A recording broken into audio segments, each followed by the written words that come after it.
Okay, video diary number 8. What population factors do you think allowed COVID to impact humans so greatly? Um, so I think one thing that allowed it to impact so greatly is how interconnected humans are globally.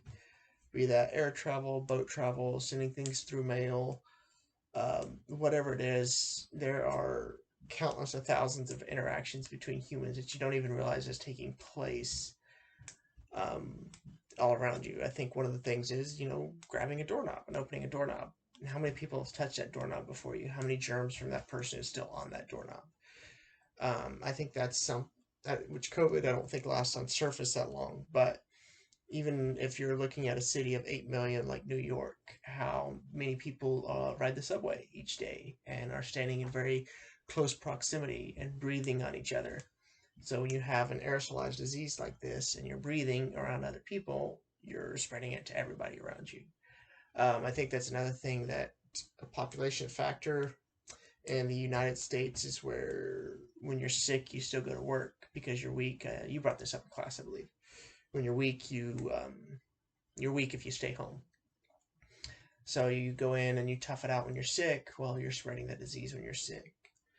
Then when things started to catch on, I think is when you started seeing this religious slash political aspect of the disease come up, where you should wear a mask. Well, no, I know my God-given rights. Or I think one of the craziest I heard is that it goes against my religion to wear a mask because um, I was created in the image of God, and if I'm wearing a mask, then I'm hiding my image of God, or something ridiculous like that, which is like has no biblical foundation whatsoever. So there's biblical things like that, and then when the vaccines came out, you had again the religious come up and say it was the mark of the beast. You had the other fanatics come up and say, well, there's just government tracking you. There's chips. I remember all the videos coming out with the magnets on the arms. Oh my gosh, my arm's magnetized because of a chip. Um, so I think we've hit a point where the internet is so open and you get so much information out there that stupidity has a greater foothold in our population than it used to have.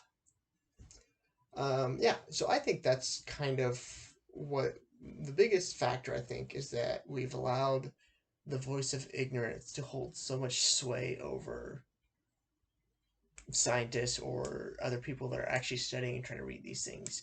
We allow the ignorant voice to speak louder and listen to it over the others. And then another one, this might be a little bit more controversial, is we've developed medicine to keep people alive longer and that sort of thing. And so I think, COVID was impacting the elderly community a lot more than others. And I wonder if part of that is because even though these people are alive, they're still fairly weak.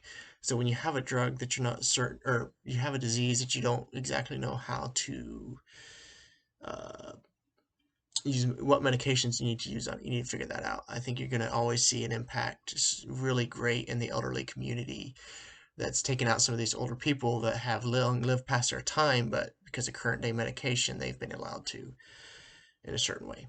So, hope that makes sense. Thank you.